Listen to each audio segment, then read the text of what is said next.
Assalamualaikum warahmatullahi wabarakatuh. Bismillahirrahmanirrahim. Amalan apa yang bisa membuat timbangan kebaikan kita menjadi berat? Banyak.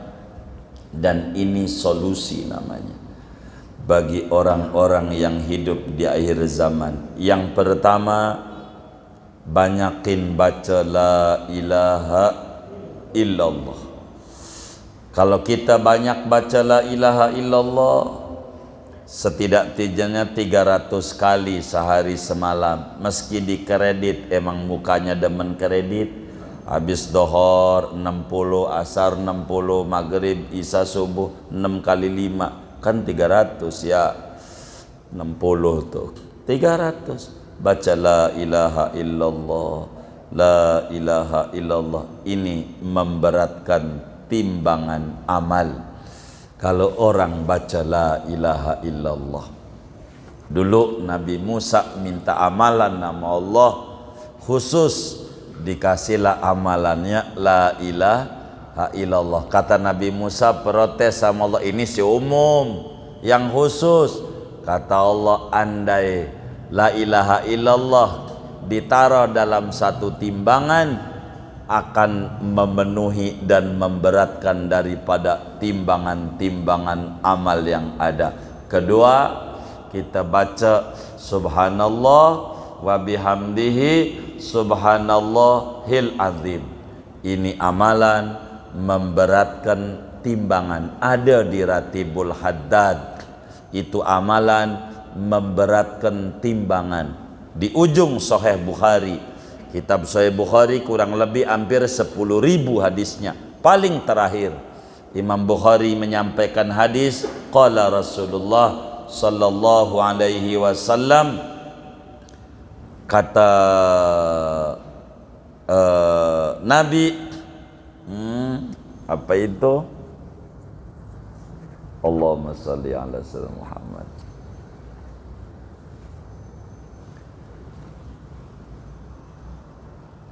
Habibatani la rahman, saqilatani fil mizan, khafifatani ala lisan, subhanallah wa bihamdihi subhanallahil adzim. Kalimatani, kata Nabi, kalimatani khafifatani ala lisan, saqilatani fil mizan, habibatani ila rahman, subhanallah wa bihamdihi subhanallahil adzim. Ada dua zikir.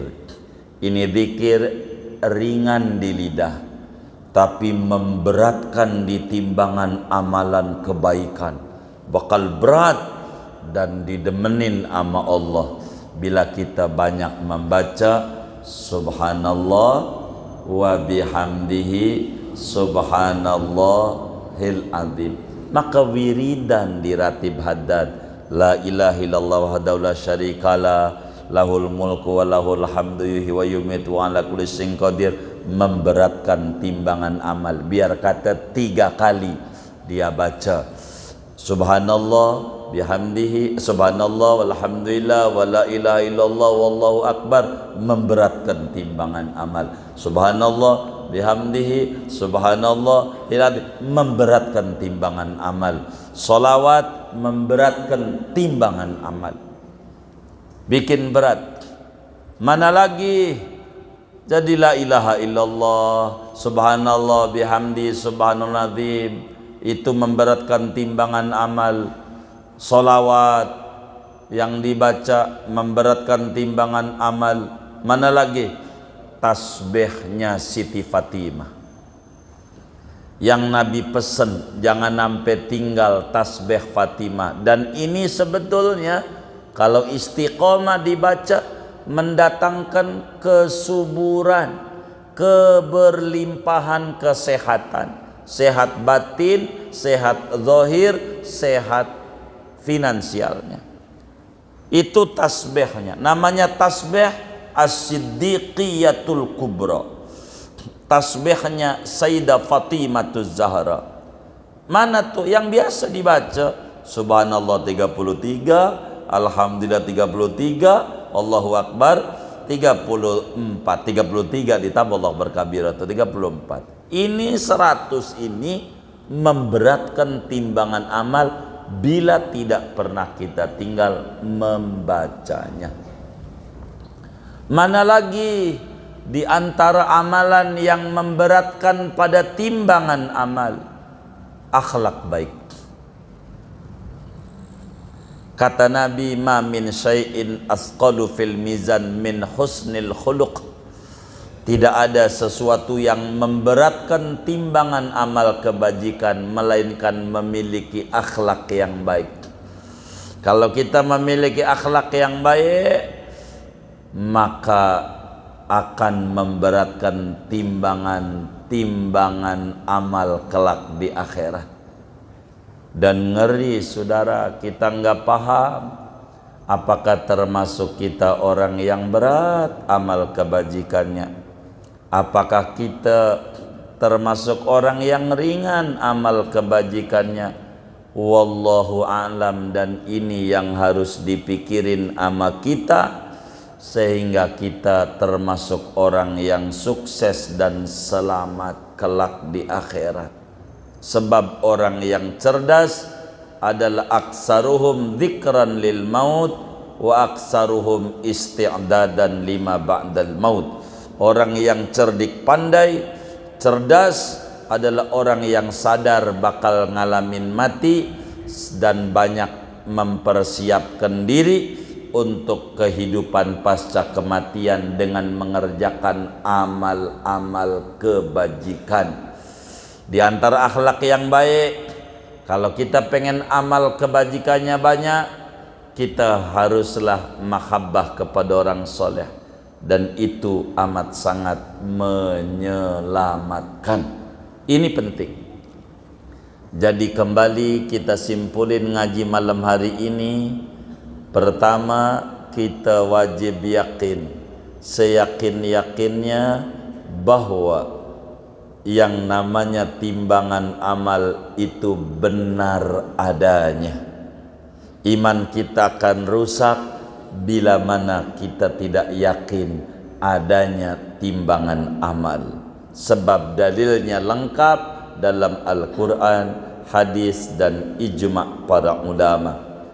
Kedua, kita wajib yakin bentuknya timbangan kalau di kita seumpama gambarannya kayak timbangan emas, hanya gedenya piringannya segede bumi, segede langit. Namun bandul pembandingnya kecil sekecil biji sawi. Kita wajib yakin, seyakin-yakinnya tidak semua muslim ditimbang amalnya. Ada yang lolos dari penimbangan, yaitu orang yang amalnya tidak mengalami pemeriksaan. Orang kafir sama, jin sama, mengalami penimbangan seperti umumnya kita orang beriman. Kemudian itu yang ditimbang adalah buku catatan amal yang dicatat oleh Raqib, oleh Atid alaihi wassalam. Ini wajib kita yakini. Bila kita meyakini ini, kita akan berupaya timbul pertanyaan, apa yang harus dilakukan supaya timbangan amal kita masuk pada fa'amma man saqulat mawazinuhu fahuwa fi isyatin radiyah. Bagaimana nih biar isyatin radiyah pada kita? Maka banyaklah aurad, adhkar yang betul-betul memberatkan timbangan amal kita. Membaca kalimatul ikhlas, la ilaha illallah, memberatkan timbangan amal. Membaca subhanallah wa bihamdihi subhanallahil azim, ini juga memberatkan timbangan amal. Membaca tasbih Sayyidah Fatimah Zahra yang dibimbing langsung oleh abahnya baginda Nabi besar Muhammad sallallahu alaihi wasallam, ini pun juga memberatkan timbangan amal.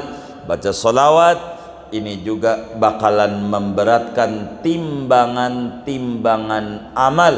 Kalau kita rajin baca salawat, lalu kemudian itu berakhlak yang baik, ini juga termasuk memberatkan timbangan amal, termasuk di dalamnya demen nyolatin jenazah, nganterin jenazah ke kuburan. Sebab kata Nabi, bila orang nyolatin jenazah, mau dia kenal dikasih ganjaran 1 qirat. Sekirat itu segede gunung Uhud, gede banget tuh di Madinah. Bila dia nganterin habis nyolatin ampe kuburan, nganterin, dikasih lagi ganjaran oleh Allah segede 1 qirat, segede gunung Uhud. Kalau kemudian udah nganterin, nemenin sampai kelar penguburan, dikasih lagi sekirat. Dan ini bisa memberatkan daripada timbangan-timbangan amal-amal kebajikan seorang muslim. Oleh karena itu, tinggal kita sebagai orang yang mukallaf, yang diberikan akal oleh Allah Subhanahu wa taala, berupaya mengejar sesuatu demi kita selamat mendapatkan timbangan amal kita, beratnya amal kebajikan. Mudah-mudahan dengan kita taklim seperti ini menjadi sabab Allah anugerahi kita bersama timbangan amal baik kita lebih berat dibanding amal-amal buruk kita, sehingga kita bisa mendapatkan anugerah besar dari Allah, dimasukkan dalam surganya Allah bersama kaum salihin minan nabiyyin wasiddiqin wasuhadi wassolihin. Sebab mereka inilah termasuk orang-orang yang selamat di akhirat. Mudah-mudahan Allah ijabah harapan kita semuanya, amin ya rabbal alamin. Segini ngaji kita. Ada yang ditanya mungkin dari materi ini atau di luarnya, sebelum doa dipersilakan. Baik, silakan. Ini dulu nih bapak kita ini.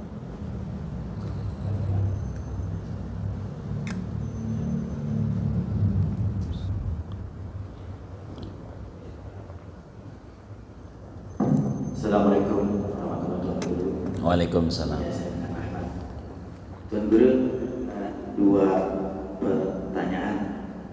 Yang pertama, apakah pada saat kalimat terakhir itu mengucap kalimat la ilaha illallah atau la ilaha illallah Muhammad Rasulullah yang lebih utama? Kemudian yang kedua, di manakah diposisikannya ruh orang yang meninggal dengan bunuh diri? Apakah disamakan dengan ruhnya orang-orang yang meninggal seperti pada ruhnya, atau seperti apa?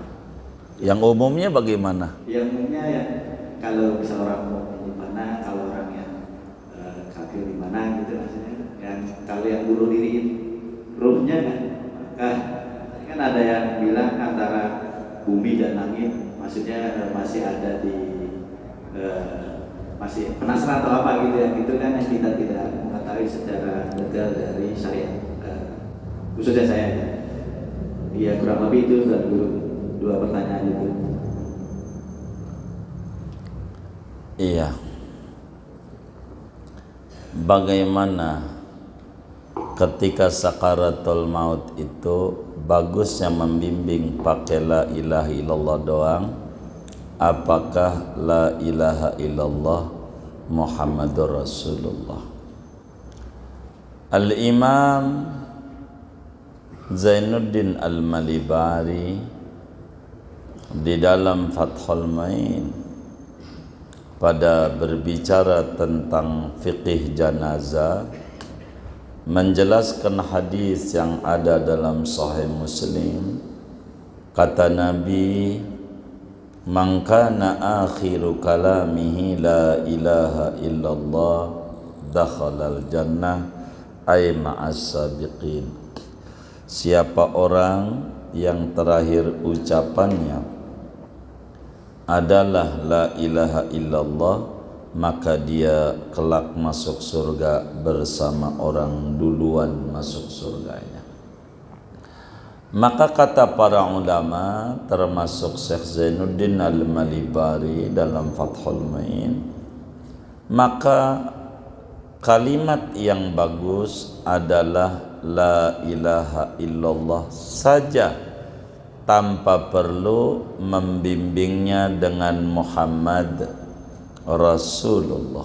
Tidak perlu pakai tambahan Muhammad Rasulullah, cukup la ilaha illallah saja. Sebab dalam hadisnya, siapa orang yang terakhirnya la ilaha illallah, enggak pakai terusan Muhammad Rasulullah. Karena bacaan ini untuk mendapatkan husnul khotimah yang istimewa, maka dia di samping hatinya yakin kepada Allah, lidahnya ibadah dengan zikir, paling tingginya zikir, afdhalul dzikri la ilaha illallah. Adakah yang bagus ditambah dengan Muhammad Rasulullah? Dalam lanjutannya Syekh Zainuddin Al-Malibari ada, yaitu orang kafir. Kalau orang itu kafir, tidak muslim, jangan la ilaha illallah doang. Sebagaimana tadi di pembukaan taklim dijelaskan mantapnya kayak apa pada ketuhanan Allah bila tidak disertai keyakinan dengan kerasulan Nabi Muhammad, imannya tidak diterima. Maka orang kafir, kalau kita punya kawan kafir lalu dia sekarat, bimbinglah dengan dua kalimat syahadat, asyhadu alla ilaha illallah wa asyhadu anna Muhammadar Rasulullah. Tanpa ini dia tidak bisa menjadi muslim. Oleh karena itu, kalau orang itu kafir, jangan la ilaha illallah saja, harus disertai dengan Muhammad Rasulullah. Adapun kalau muslim, tidak perlu pakai Muhammad Rasulullah, sebab bukan untuk mengislamkan dia, akan tetapi untuk mengejar fadilah, mendapatkan husnul khatimah dalam derajat husnul khatimah yang amat sangat istimewa. Kurang lebih demikian. Kemudian apa tadi? Ruh. Orang bunuh diri, ruhnya ditaruh di mana? Ya tergantung. Udah kebaca bunuh diri, maka bunuh diri ini bila dia gila, bunuh diri, ini lain cerita. Bila itu orang bunuh diri itu qatlun nafsi minal kabair. Bunuh diri itu termasuk daripada dosa-dosa besar. Imam Ibnu Hajar Al-Haytami, gurunya Fathul Mu'in, menuliskan di dalam kitabnya Az-Zawajir an iqtirafil kabair, di antara dosa besar adalah qatlun nafsi, bunuh diri. Begitu juga Imam Az-Zahabi di dalam kitabnya Al-Kabair menuliskan deretan dosa besar itu bunuh diri. Maka orang bunuh diri, rohnya ditaruh di mana? Innal abrara lafi na'im wa innal fujjara lafi jahim. Tentu rohnya akan ditempatkan sesuai dengan amal perbuatannya. Orang baik diiliin rohnya, orang nggak baik ditaruh di kelompok roh orang tidak baik. Kelihatan dari bunuh diri itu begitu. Orang kampung sebut rohnya di awang-awang, lah belum mati dia gitu. Nggak ada itu yang kaya-kaya begitu, rohnya di awang-awang. Tangkep aja kalau ada begitu yang kayak begitu. Orang bunuh diri dosa besar, rohnya dikelompokkan pada kelompok orang-orang yang melakukan dosa besar. Kelompoknya kurang lebih demikian. Wallahu alam. Baik. Assalamualaikum warahmatullahi wabarakatuh. Waalaikumsalam. Ustaz, orang yang mati syahid karena kebakaran, tenggelam atau dibunuh orang itu untuk umum semua orang Islam atau orang-orang khusus yang ahli taat? Yang apanya? Mati syahid karena tenggelam, kebakaran, orang terbakar, Iya. dan orang dibunuh itu katanya mati syahid. Itu untuk orang-orang seluruh orang Islam atau karena khusus orang-orang ahli taat yang mati syahid? Orang Islam Atau hanya orang-orang taat aja? Karena banyak orang Islam yang ahli maksiat tapi dibunuh orang. Oh, syahid ini kan ada tiga, ada syahid dunia, ada syahid dunia, ada syahid akhirat, ada syahid dunia akhirat. Orang-orang yang mendapatkan syahid akhirat, artinya syahid akhirat tuh di akhiratnya akan dikelompokkan pada kelompok mati syahid. Adapun proses dunianya normal sama seperti orang bukan mati syahid. Ini namanya syahid akhirat. Contoh kayak orang apa namanya tadi itu terbakar, kerubuhan gedung, segala macam, ngelahirin bayi itu wafat, kena wabah dan seterusnya. Ini namanya kategorinya syahid akhirat. Artinya di akhirat bakal dikelompokkan pada kelompok orang mati syahid. Proses dunianya sama seperti kita kudu dimandikan, dikafani, disolatkan, dikubur. Lalu timbul pertanyaan, ini yang syahid ini siapa? Orang kafir juga? Lah kagak, kalau kafir mah dia sangit. Apa namanya? Apaan? Sangit. Begitu, sangit. Begitu, bukan syahid dia, bukan syahid. Begitu, bukan syahid. Orang yang tabrak kereta syahid, dilihat. Begitu, tabrak kereta kalau dia bunuh diri, begitu, itu aja udah dosa. Sangit. Begitu, sangit. Ini kan urusan akhirat, kelihatan bunuh diri, kerubuhan gedung, semuanya di akhirat bisa saja mendapatkan syahid kalau dia benar. Kalaulah dia lagi sholat di masjid, masjidnya goyang, ada gempa, dia diem aja, ini sangit. Kalau ada gempa dia lari, kalau lari kerobohan juga udah ikhtiar, baru namanya syahid. Begitu. Maka yang dapetin syahid ndak ada orang kafir, tentu muslim. Apakah ahli maksiat? Mau dia ahli maksiat, bisa saja begitu dia dapetin syahid, bisa saja kok, tapi dia tukang maksiat. Inilah kemurahan Allah, mungkin dia punya amal kebaikan sehingga dia supaya tidak di neraka lama, akhirnya Allah kasih anugerah kerobohan gedung kah, tabrakan dan seterusnya. Begitu. Ini kan cara Allah murahnya kepada mereka. Kalaulah orang itu adalah ahli maksiat yang kena kasus-kasus kayak begitu. Tapi kalau orang kafir nggak bisa. Begitu, orang kafir nggak bisa begitu untuk dapetin ini. Sebab syahid adalah ijazah. Lah kalau orang kagak daftar pengen dapet ijazah, begitu, bisa nggak dia? Begitu, ya Allah, kita di rumah sakit aja nih kagak daftar, duduk aja dipanggil nggak? Lah kagak, apalagi dikasih obat, begitu, kagak. Maka daftar itu namanya asyhadu alla ilaha illallah wa asyhadu anna muhammadar rasulullah. Begitu, namanya begitu. Meski begitu, kalau yang kayak tabrakan jangan dipengenin, jangan. Ini biar syahid, jangan. Begitu, minta mau selamat, karena syahid itu adalah anugerah dari Allah. Ibadah aja yang benar, pokoknya kita wudhu aja sebelum tidur. Mati kita kemudian saat tidur, syahid. Begitu, syahid. Banyak kalau syahid akhiratmu, banyak sekali. Begitu, tapi tentu syaratnya adalah mukmin. Syaratnya orang beriman. Kurang lebih demikian. Wallahu a'lam. Baik. Assalamualaikum warahmatullahi wabarakatuh. Waalaikumsalam.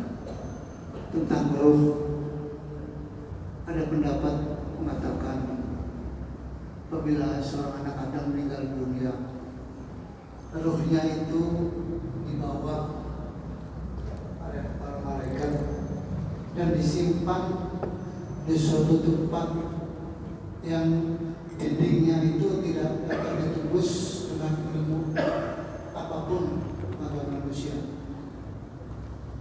Namanya barzakh, simpan. Terus pendapat lain, ada pendapat yang mengatakan bahwa ruh itu orang meninggal sekian hari ada di kuburan, sekian hari pulang ke rumah. Jadi untuk mensinkronkan dua pendapat ini, mana yang pendapat yang benar, atau kedua-duanya atau salah satu? Demikian. Assalamualaikum warahmatullahi wabarakatuh. Waalaikumsalam.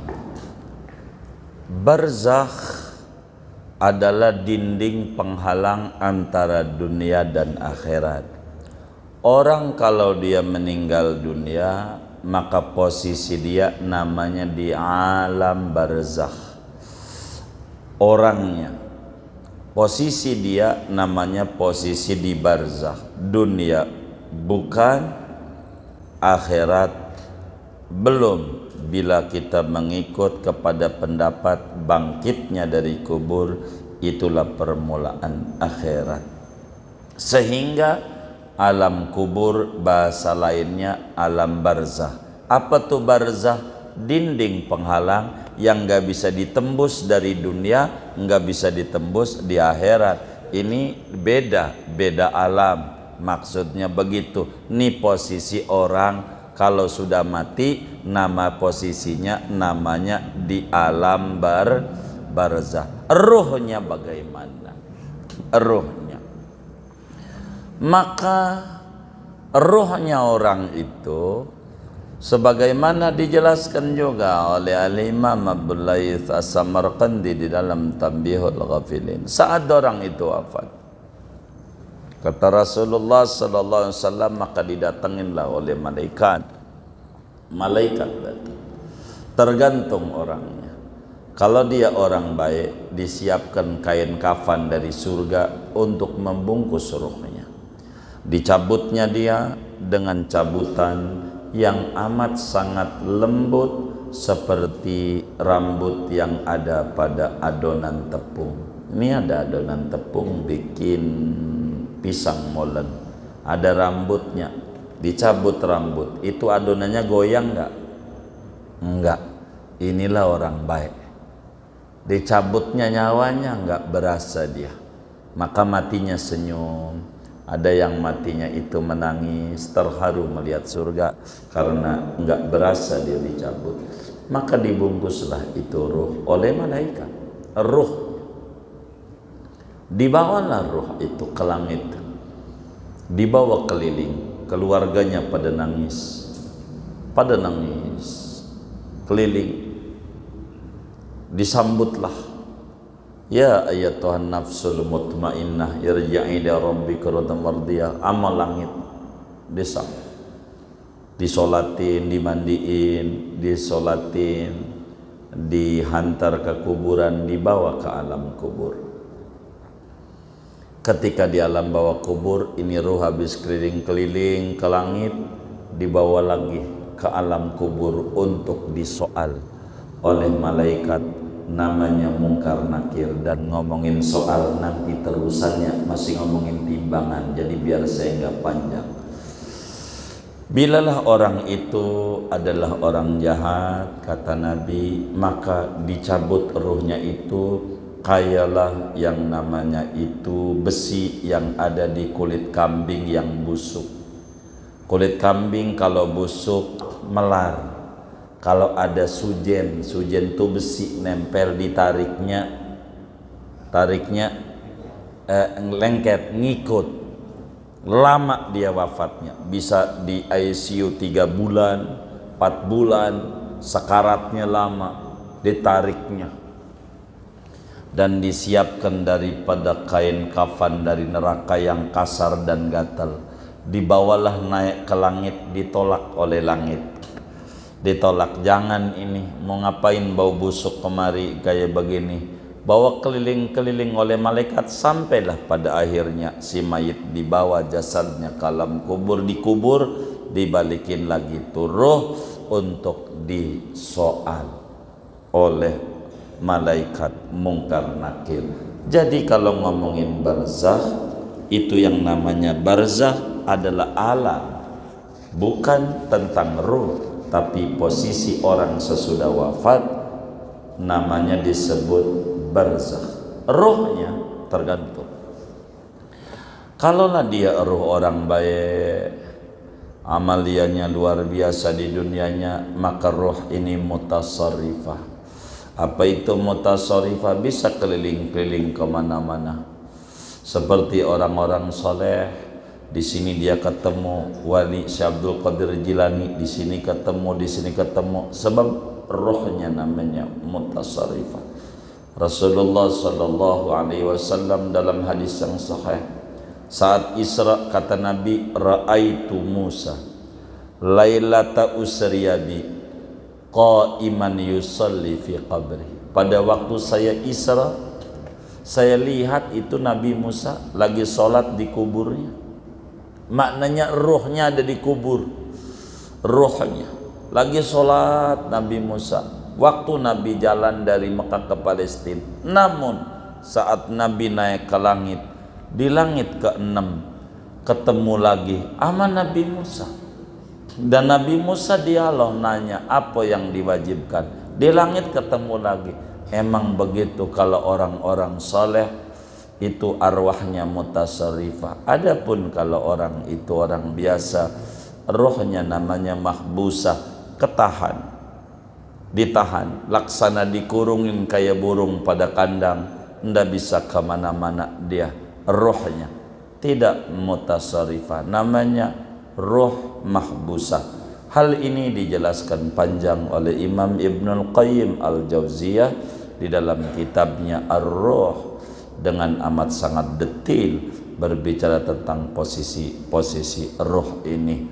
Tapi ketika Nabi ditanya tentang roh dalam Al-Quran, yas'alunaka 'anir ruh qulir ruhu min amri rabbi, ujungnya wa ma utitum minal ilmi illa qalila, tidaklah kalian diberikan daripada ilmu kecuali sedikit. Segini aja, karena sedikit udah habis ilmunya, udah segini aja, doa aja, udah doa.